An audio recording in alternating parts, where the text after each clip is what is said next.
Elizabeth. Hello, I'm Elizabeth Hill. I am the founder and CEO of Greenheart Living Press. I am in Connecticut and just like a town over from April, so we're very close by. So what we do at Greenheart Living Press is we are helping make the world a more loving and peaceful place, one story at a time. So we help put books out there that are really helping to be part of transformative media, some good stories in a world that has a lot of scary news and scary things out there. We are a voice for transformation and hope and purpose. And so with me and my team, have gotten to help over 100 people become best-selling authors now. And it feels really good, especially in this time of change, that we are able to be part of that positive message in the world. And I'm really excited to get to be part of this book collaboration that we've gotten to put together with all of you, because you're all certainly doing that in this Unmuted Voices book. So thank you for letting me be here with you. Absolutely. And I have to put a plug out for Elizabeth.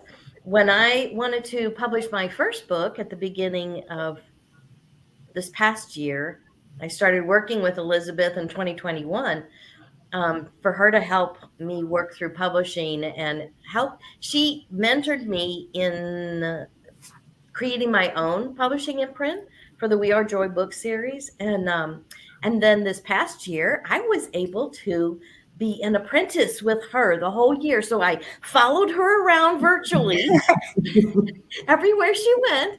And she gave me projects to work on and taught me so much and afforded me such a beautiful opportunity to learn publishing, and not from a competitive, but a very complimentary state. It was like collaboration at its best. So I just want to put a big shout out to Elizabeth. We work closely, and I am happily on her team also. So that's so much fun. I'm so looking forward to working more with her in the future. And Tashella, would you like to introduce yourself? Yes, absolutely. My name is Tashella K. Smith. I am here in Baltimore. And let's see, what joy do I bring to the world? Or what do I bring to the world? I think for me, I am on the journey of creating a community where women can unveil the best parts of themselves by being transparent, sharing their stories. I'm also on a journey of becoming a life coach and all the things that may entail. And so there's a lot that I bring, but I think one thing that stands out about me is my energy and how contagious it is, and just my desire to want to see everyone elevate, and to want to share stories and figure out how we can all learn from one another. So I'm super excited to be a part of Unmuted Voices. It speaks to my story. It spoke to my soul when it was brought to me. And so I'm very excited to be a part of this with you all. I am so glad you all are here. And we're going to jump right in and start asking questions. And April, you have to go first again. Okay. So the trooper. Looking back, were you kind of surprised, or were there nuances of being surprised about the direction your story went, or what came out during the podcast and as you started unfolding that story about being unmuted and learning to be unmuted, or what kept you muted? When telling the story, were you surprised at any part of that, how it came out? It was interesting to really then pay attention to the journey, the way you were asking the questions, and certainly was. And I don't want to go too far because it's in the section that I wanted to read, but I knew that I'm the oldest of 7, and I just did everything that you were supposed to do right. I was the worst oldest sister anybody could ever have, because it was hard shoes to fill. But that was from being a parentified child. I think when and I found my voice in different ways over the years. Mhm. But when I finally, I think, realized that I opened it up to, and it was the first time I really announced, especially to a parent, something that I really believed. I look back and I think, oh my God, that was really bold. That the first time to unmute, if you will, is done with my dad in a very bold way that just shocked everyone. But even that didn't really open up the voice. It was still took time, and it took time because of that indoctrination of, no, you're supposed to be nice, you're supposed to be good, you're supposed to be thoughtful, you're supposed to meet the needs of everybody else. I mean, all of that was just so hard. And the great thing in doing the podcast and talking with my husband afterwards is that he's always been such a big believer in me. And he has said to me so many times over the last 6 to 8 months, as I've transitioned to this coaching world and human design world, he says, I am so glad you found your voice. And that's all he says to me over and over again, is I am so glad you found your voice. So even though I wasn't speaking it, he never stopped me, but he wanted me to be able to do it in my time. And I think that I came away from the podcast with such a greater appreciation for him and his unwavering support all of these 40 plus years we've been together. And so thank you for that. And I'm sure he thanks you for that too. Yay, I love that. So with this experience of being, telling your unmuted voices story, how has that impacted your life or your business? Were there things that have changed now, or that has awakened something renewed in you, or what has the impact been for you? I'm not afraid to go first.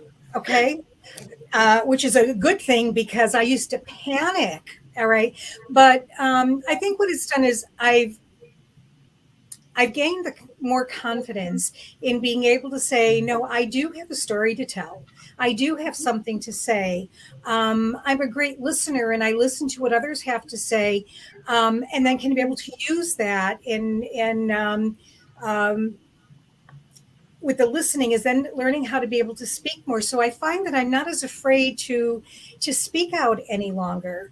I've learned the techniques to be heard, because within the projector world, and Kelly is one of those, is that we often, especially with this open throat, often not get heard. We don't know how to get heard, that others can talk over us a great deal. And so it's been learning and also being able to help others learn how to be heard, such as asking for, can I share with you what I need to share with you? Or I have a thought about that. Is that something I can share with you right now? And not being afraid to ask that kind of a question anymore, so that I can say what needs to be said, as opposed to just sitting here chomping at the bit and then bloop, what comes out may not be the right thing. So I think in doing this project with you and learning more about myself, I find that I'm braver in asking to be heard. And that's a really good thing, which means I can help others become braver in being heard as well. Absolutely. Yeah. I love that. I definitely love that.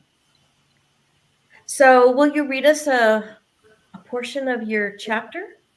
Sure. So I'm going to read with the very beginning, and it gets into the bold unveiling of my voice to my dad. So I think I always kept my voice muted because it was safer and easier. I was the oldest of 7 in a small house, and there was always so much that was going on, so it was hard to get your voice heard, literally. My role was to take care of my siblings. I was the little mama.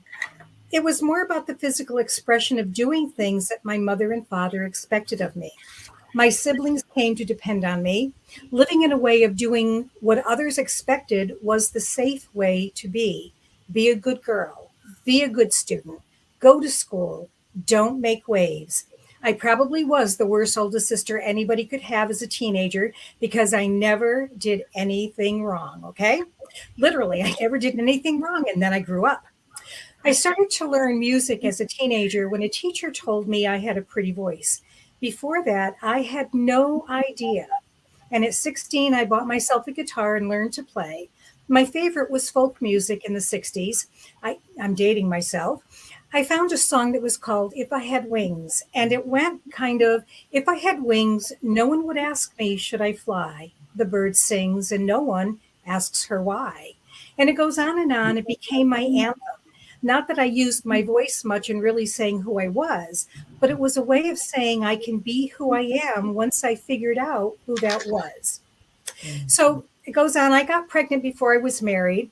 And I remember my dad asking me about what would happen if this relationship I had didn't last. And as the footnote is that my husband now is African American. And my father, when he asked, when I told him that I was pregnant, he was concerned about, and in his words, he says, well, if this didn't work out, what man would want you? And I found my voice, and I remember looking at him and saying, what makes you think I would want him? And that was the first time I began to speak up that these are my values. I'm not going to change my values for anyone else, no matter who they are. So like I said, it was a bold one. That's huge. It was huge. That's huge. That's huge. So what is the takeaway? What is the message that you want our listeners to get from this?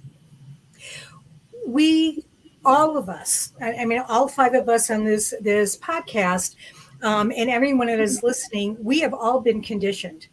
Okay, always. And that conditioning has given us limiting beliefs, even though we may not think of them that way, because sometimes it's just comfortable. But when we find our voice, we can move from those limiting beliefs to liberating beliefs. And that is the title of the chapter, that there is no need to remain in that limited place, that being brave, getting the right support, and for many of these women here, or that part of our book, that you too can have a very liberating voice and become empowered. And that is, I think, key for us to be exactly who we're supposed to be. I so agree.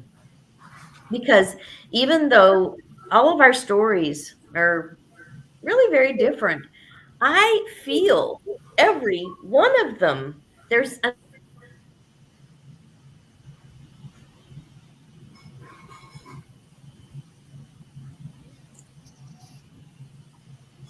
okay, we've just bleeped out for a second there. Yeah. So we're still going. But just knowing that there's always answers, there's always a way to find our voices, and to move forward in life, and go forward with what we need to do to live it fully. And yeah, so I appreciate that. Thank you, April. My pleasure.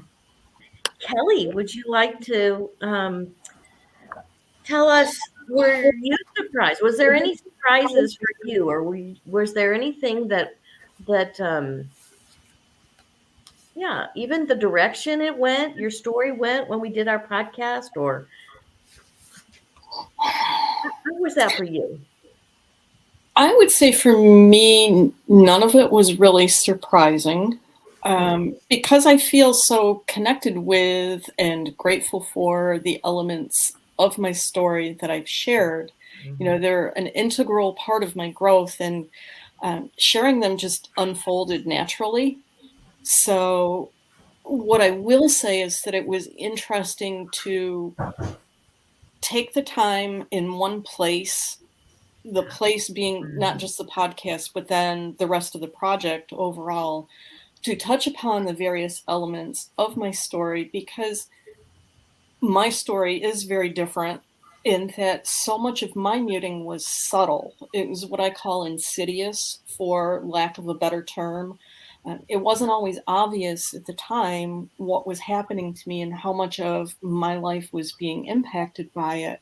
It's just a lot of subtle programming or lack of aligned support, being told that I can actually do or be anything I want to do, but not having that modeled for me, for example, Right. that um, left me not fully expressing my potential. So it was really nice to have a place and a time where I could revisit all of this at once and appreciate it for what it is and see it in a way um, where it's all together. It's just a different perspective on it.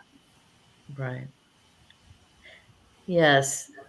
Yeah, when we sit with this kind of thing for a while, it certainly does make us appreciate where it's brought us to, it becoming who we are, and then all those little aha moments along the way where we get that guidance to release. And I love that you talked about it being, subtle things that were that got in your way. It doesn't have to be some huge trauma. It can be these Right. little quiet messages that just sneak in and you take them on as truth for you, and it's not anywhere near the truth. It's just a lie. Um, so how has this experience impacted you? Have you changed anything? Have you seen anything shift in your energy, in your business, in your life? How's that been for you? Well, keeping in mind that we're not done with this project. Yes. It's launching, and we don't know what the future holds for any of us and what it's going to bring for our business and our lives. I want to make sure I at least acknowledge that it's important for me. This was my first book collaboration. So from that standpoint, it's been an amazing and interesting experience. I've gotten to meet some new amazing people, and I've deepened some existing relationships with some of the other authors that are involved in the project.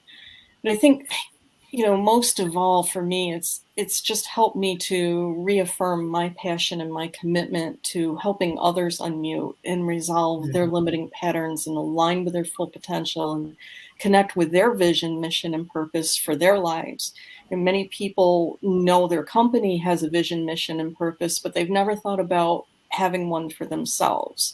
And that's a framework that I work within when I work with my coaching clients. We each have a vision, mission, and purpose and are designed to live it with everything built into us, including our shadows and challenges and gifts and traits and talents that we need to live that.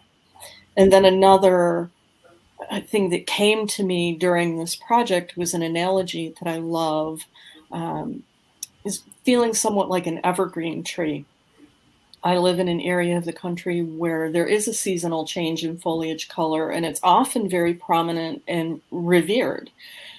But evergreen trees don't go through those changes. And people don't come running in the fall to take photos of the amazing green.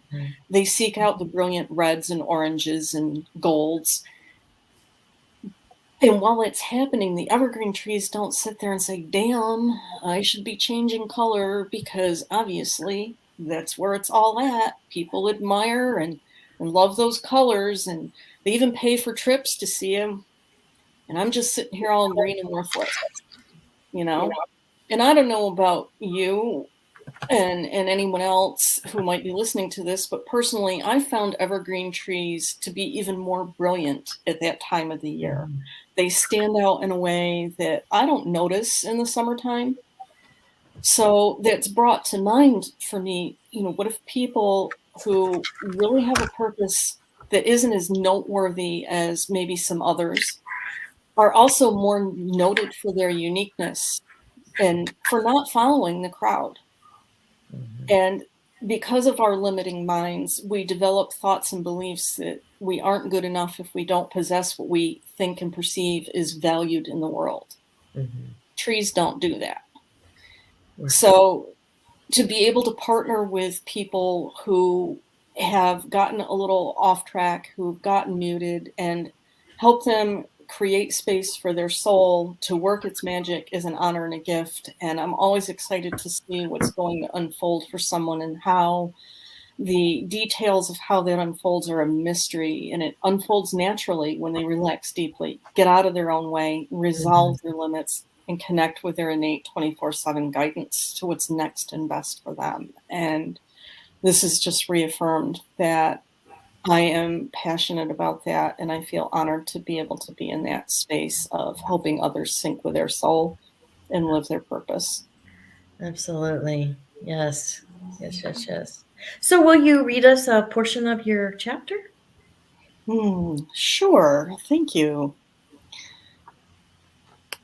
So this is about a very big turning point in my life when all of that subtle muting was catching up to me and was affecting my body and my health. And that's when I went through the process of realizing the mind-body connection and energy medicine and all of those things that are tools that I use with my clients.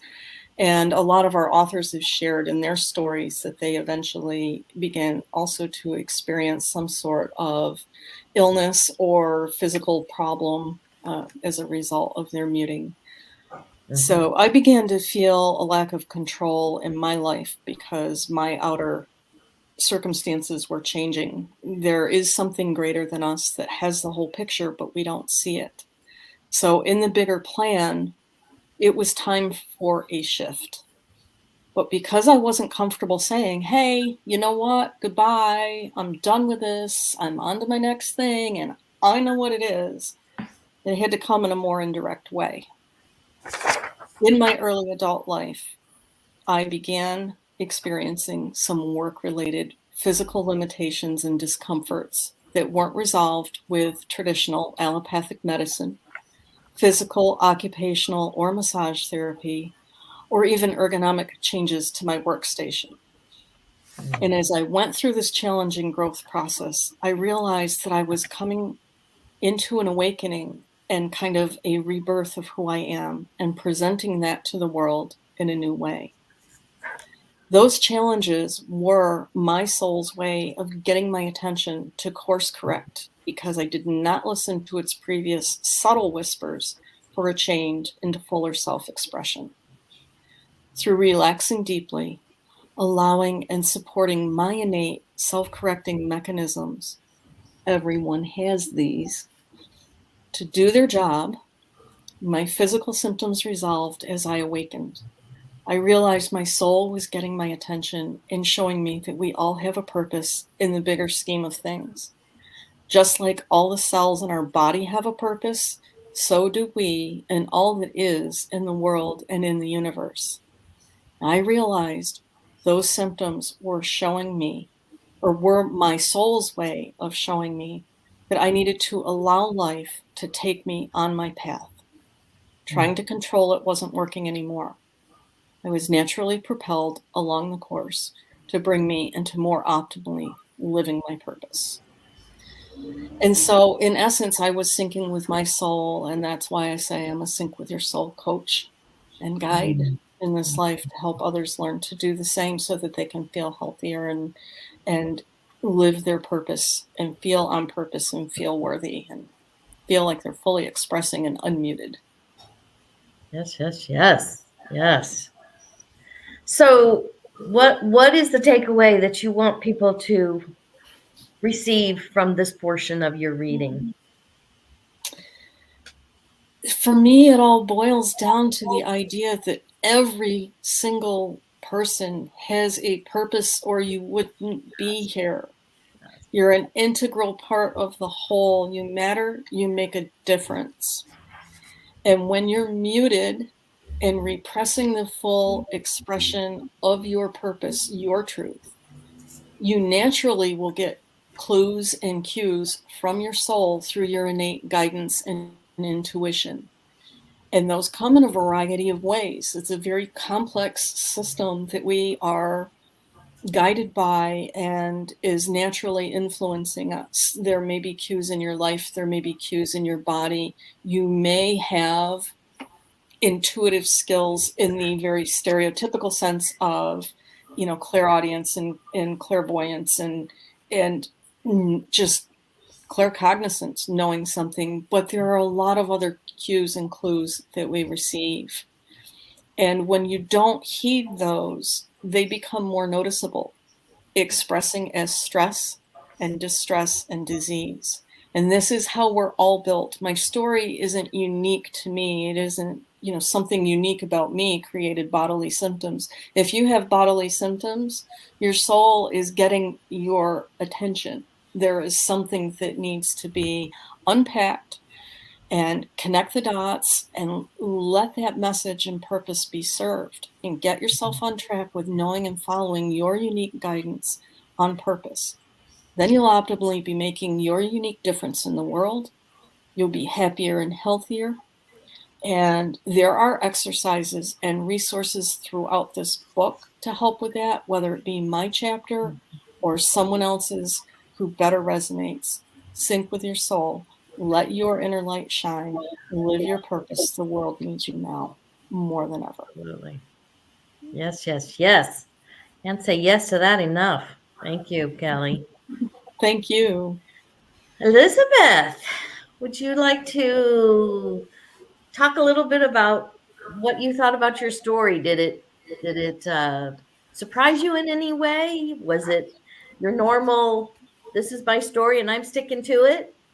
I was extremely surprised by what we ended up talking about on our interview. Like, I was floored. So I came into the interview thinking that I was going to talk about how during the pandemic, I shifted from feeling extremely introverted and nervous to go to networking meetings and all of that, where my business, my publishing business, really grew during the pandemic. And I started a podcast. I started, all these different ways of talking with people. And then once things started opening up, I started going to networking meetings and feeling totally comfortable speaking, because I'd had all this time on Zoom where I could be home very comfortable with my cozy blanket and my cup of tea and find my voice in that way. So that's what I thought I'd be coming on to our podcast and talking about. I ended up coming on and, oh my goodness, I just started going on about how I was raised as a Jehovah's Witness, and left when I was 20. Within the course of a month, I went from being 100% like a pioneer, which is one of the ministers that go door to door, to leaving in a month and losing all of my friends. And I had not recognized until really when we got on the call how much that impacted my voice as a person, as an adult, because I was a little kid that talked to literally everyone. I grew up, I was born in Hartford and walked around on the streets of Hartford talking to all of our neighbors. And I was very extroverted. And I realized, well, what happened? When did this shift happen where I got more and more withdrawn, and it just kept going? And I really hadn't made that connection of being raised in a way where I was expected to speak up, but it couldn't be my opinion. I was expected to go door to door and talk about certain things. I had a mission from God to help people and save them. But if I ever expressed something that differed from that, belief system, it didn't even ever happen. Like, I wasn't able to do that. Like, it never occurred to me to even try. Right. So I had not ever made that connection of how much that influenced the way that I, express myself as an adult. So I was completely shocked by what we talked about on the podcast. And so thank you for that gift, because it's always fun to surprise yourself. Absolutely. I love that. So has this experience shifted anything in your life or your business, or what impact have you seen just by working through this particular project? It has changed me. It has helped me get a little bit more comfortable with talking about that topic, because honestly, even though I'm 44, so this is 24 years later of leaving that belief system, it's still uncomfortable for me to talk about. And so I'm starting to cry thinking about it. So it's starting to be a little bit more comfortable. I do have a book coming out that's on this topic, and so I better get used to talking about this, like a full book about. So this is giving me an opportunity to get a little bit more settled in my body around the topic, and a little bit more comfortable sharing it, and just to be more aware of the places where that might be impacting me still that I hadn't really realized. So I'm grateful for it. And it hasn't been like, oh wow, it's been like, oh goodness, some of the awareness is a little rocky. But I'm grateful for it because it's helping me overall. So thank you. Absolutely. I understand with the religious beliefs and can't having a different opinion than whatever the dogma is. Because even this last year, it's like so many of those indoctrinated beliefs have just been turned upside down on their heads with things that I'm walking through. And it's like, oh, wow. I didn't realize that this was really, really still affecting me. And even becoming aware and acknowledging, oh, that hurts. That's still got a little sting there.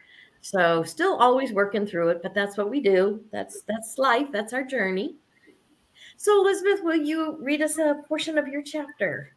Yes. So the portion I wanted to read is actually a little bit in line with what Kelly was sharing about, which is some of the physical expressions of this, of having our voices muted. And just as background, so I'm talking a little bit about when I left. I was a year and a half into college, and then I went into I transferred to another college and was studying theater and psychology. I was a double major in those two fields, which started me on this process of unmuting my voice in a different way. So let's see here. I started doing theater, which was my absolute passion. I loved it so much. I ended up changing my major a few times and settling on a double major in theater and psychology.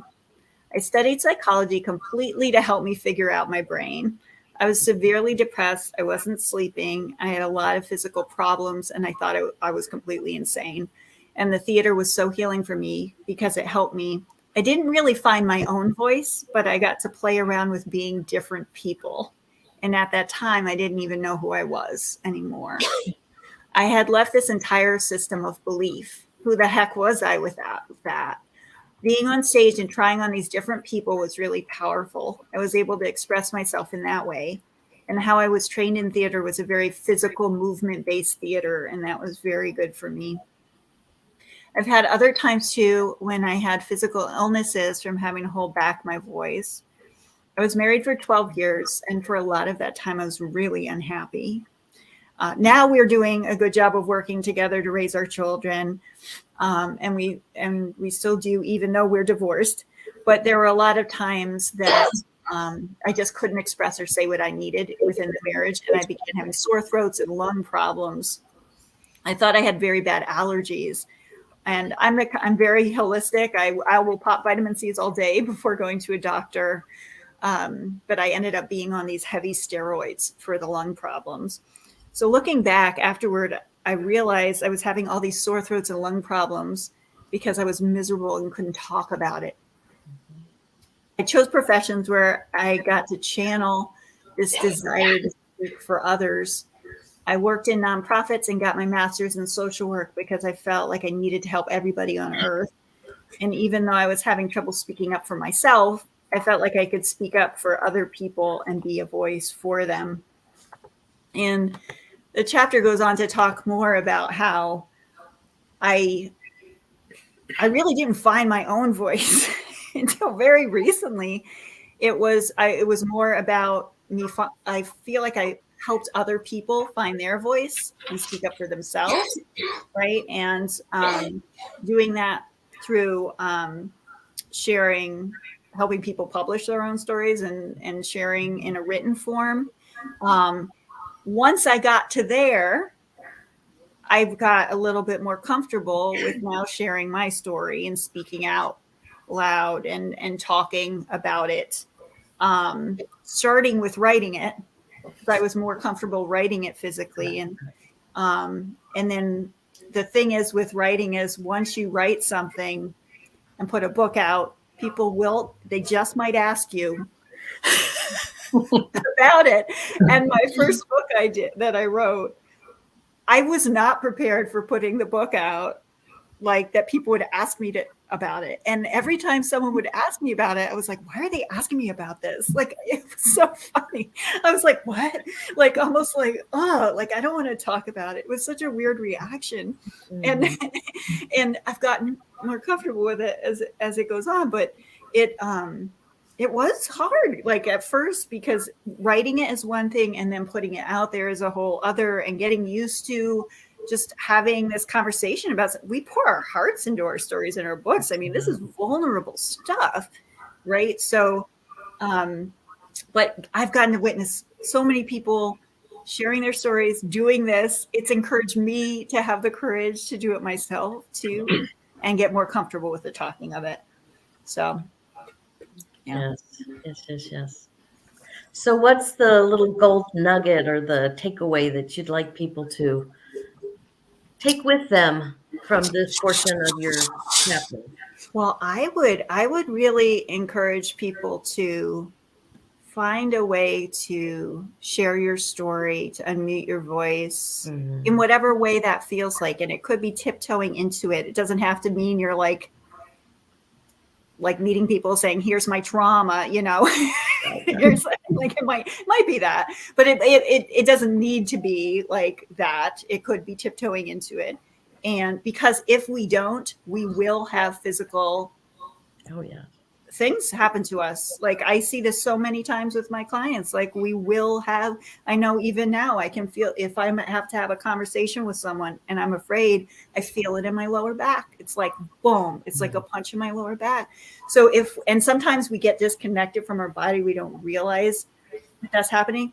Once we start noticing that that's happening, you will notice it, and then you get to do something about it. And then we do, like I'm a pretty healthy girl right now, right? Like I am able to notice it and clear it, like notice it, clear it. And so that body-mind connection around the muting of our voices and what we're willing to talk about and not, and what spaces we're willing to talk about is so powerful. So yeah, I'd encourage people to explore that and tune into that if they haven't yet. It's a powerful place.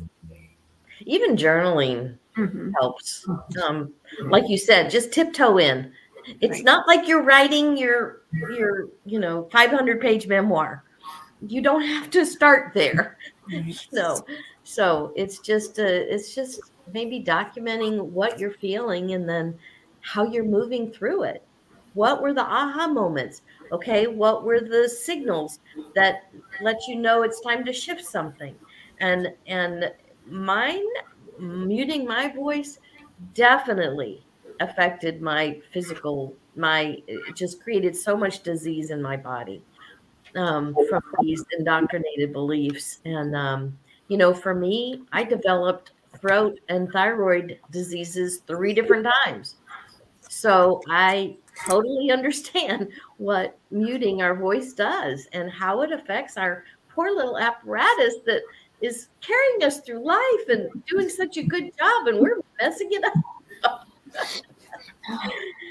So yes, we've definitely got to listen to our body, because it's almost like if it gets to your body, it's gone through a lot to wake you up. Really. So thank you so much, Liz. I appreciate you. Tashella, would you like to Tell us how this experience. Were you surprised at your story? Was it pretty much right on track with what you thought you would talk about? Yeah, I wasn't really surprised. I didn't name my experience. I think this, just talking with you and, just going through the questions helped me to solidify what it was that I had been going through. I never know I was muted. I just thought like, this happened to me and this is just how it impacted me at certain points of my life. And I'm like, whoa, this is a thing. This is an actual thing. And so I think in that way, that was very surprising for me because I just looked at it as, oh, I just went through like I had something that happened to me that literally impacted every part of my life. But it's like, no, this is, the act of muting. And a lot of people are, have experienced something like this. And I'm like, whoa. So I think in that way, it was very surprising for me. Mm-hmm. Very. Yeah. So how has this experience been for you? Have you shifted anything? I know you're going through coach training now. Yeah. So that's a big new thing for you. Yes, it is. I actually met with my coachee for the first time today, shivering and sweating, but I did it. And, just even in that, right? I just looking back at, my story and my journey of unmuting, I would never have been able to do that. I would have thought I'm not good enough. I don't have the tools. I'm not prepared, all of the things. And, I think just reliving this, because all these things have been in my mind, right? But actually talking through it, walking through it, sharing the story in a, in a manner that's kind of put together, just really helped me to realize all that I have gone through and how much I had overcome, right? And how proud I should be of myself. And so that just helped me, propelled me. Tashella, you got this. You can do it, right? You have everything you need. And if at the moment that I feel like I don't have what I need, I'm reminded simply by this story that no, you have exactly what you need to push through and to make it happen. Absolutely. Yeah, because you always have that guidance. And if we're tuning into it, it's telling us those next steps are, at least pushing us in the direction. Yes. Even through all the sweats and the nervousness that you were talking about. Yes. Because it's that exhilaration still. Yes. Because you're doing what you need to be doing. Exactly. Moving in the direction of what you need to be doing. So will you read us a portion of your chapter, please? Absolutely. So, and just to kind of set you guys up, there was a lot that took place that got me to this point. And I think this is the point where I think the turning point that people look for, like, how do I know, that change is happening and the unveiling is happening, the unmuting is happening. And this is the part where it started to happen for me. In grad school, my program director really helped push me to the next level. He was a no-nonsense person, and I realized I needed tough love to push me out of my comfort zone. So I asked him to hold me accountable. I asked him to challenge me, and he did just that.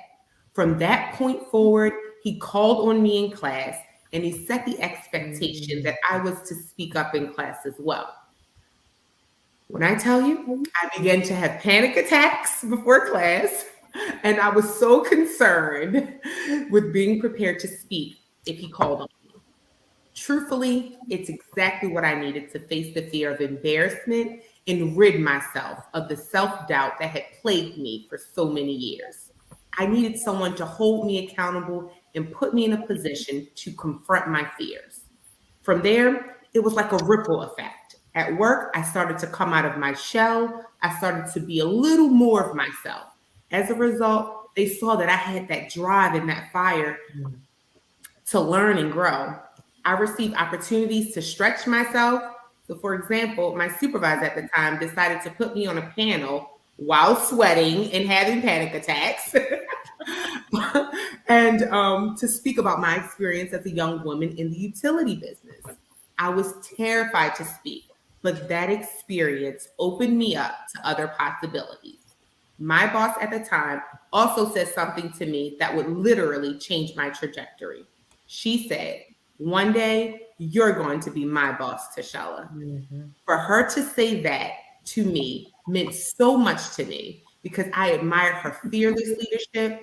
She was a Black woman that was a leader within our company. She had great problem solving skills. And to me, she was the epitome of a professional. After she said that to me, something happened inside of me and something activated. From that moment forward, I had more confidence in my speaking, my work, my ability to tackle any challenges that would come my way. I had someone that believed in me and spoke life into me with one statement. Absolutely. That for me was it. Wow. Yeah. It still brings tears and chills to my body and I remember the moment when she said it and just for her to see something in me literally that I didn't have the capacity to see for myself. Mm-hmm. Literally changed everything in that very moment for me. Yes. And sometimes we need to borrow somebody else's belief in us until we can start instilling that in ourselves. So it was beautiful that you had, your boss to be able to say, one day you're going to be my boss, Yes. And you were able to take on their belief and then it became yours, Yes. so we have those people along the way that are those signals from the universe that go this way, think this way. This is your path. This is your purpose in all that we've been talking about here. So, what would you like people to take away from that portion of your chapter? What's the takeaway or the aha? The aha I want people to realize is sometimes you need that support. It may not be that it comes from you per se. It may be the support system that helps you to have this aha realization. It may be your mentor. It may be your coach. Be open to looking outside of maybe even yourself for that support and that help. I would not be where I am today had I not searched for the support and the help to help me unveil. And I think, I owe a great deal to my informal and formal mentors, my coach Lori, because again, without that support, I wouldn't have gotten here as fast.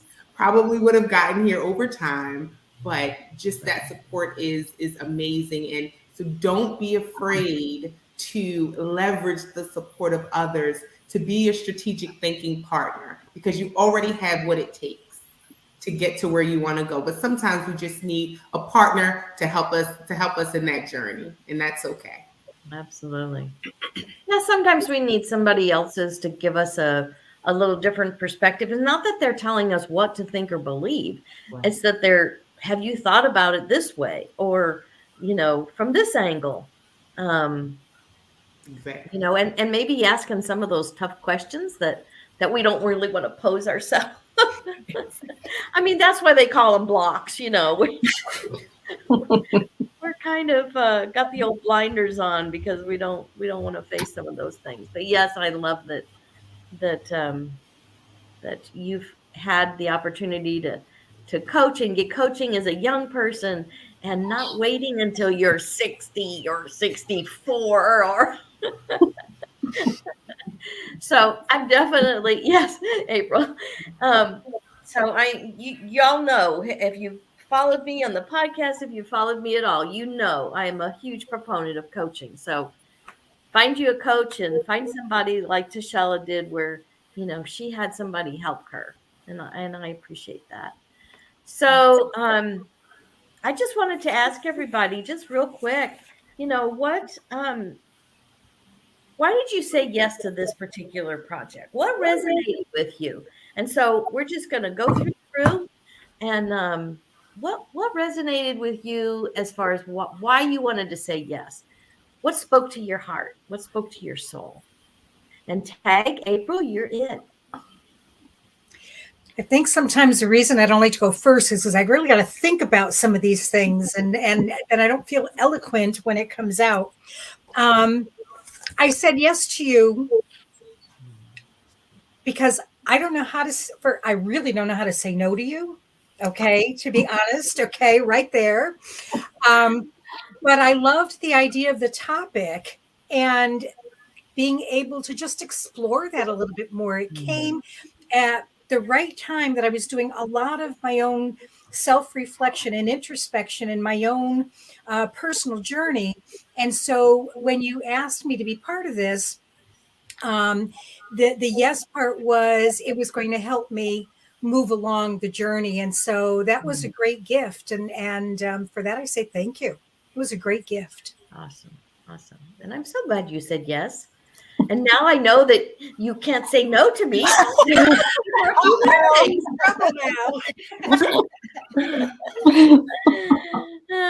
Kelly, is there anything for you in that why you said yes?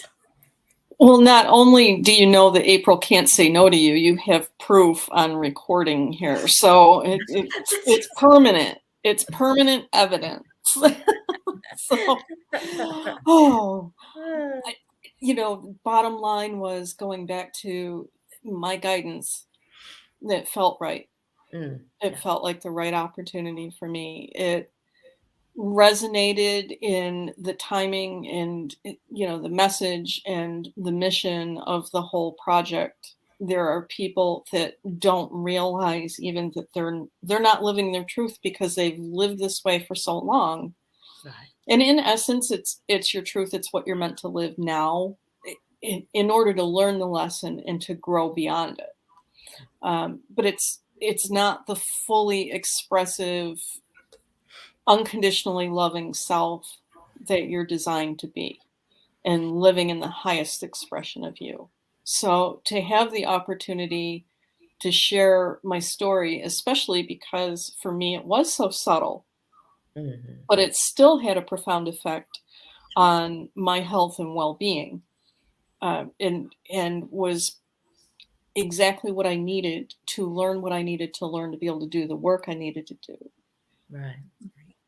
But didn't have all the obvious signs of trauma or indoctrination that some stories have. So it was an amazing project. It was easy to work with you and know what we were going to be doing and how. So again, it was a gift for me. And, I thank you for that. And I thank everyone who's contributed to this project, whether they're on this call or a different one. It's just been an amazing experience. And without everyone's story and vulnerability and willingness to share, we wouldn't be here. So thank you. Yes, absolutely. Yeah. Yes, everyone's story has been so compelling, and yet there's those, you've always come out. I mean, we're giving hope. That's the whole point of this book, is that we're actually giving the hope that, yes, you can do this. All of our stories are different, but we're still coming out the other side in a joyful thriving. So it's definitely there. Elizabeth, why did you say yes? I absolutely love this topic. I thought, especially in this world of Zoom that we're in too, that everybody's like, are you muted? You're muted. You're muted. Are you muted? Right? It's a very pertinent topic. I come off mute where we're used to asking people. So I thought, topic wise, it was spot on. This is my first book collaboration that I didn't run. So this was really a treat to get to be part and be an author and get to see it from this side. So it was a really fun, and is a very fun experience to get to be on that side of it and experience it.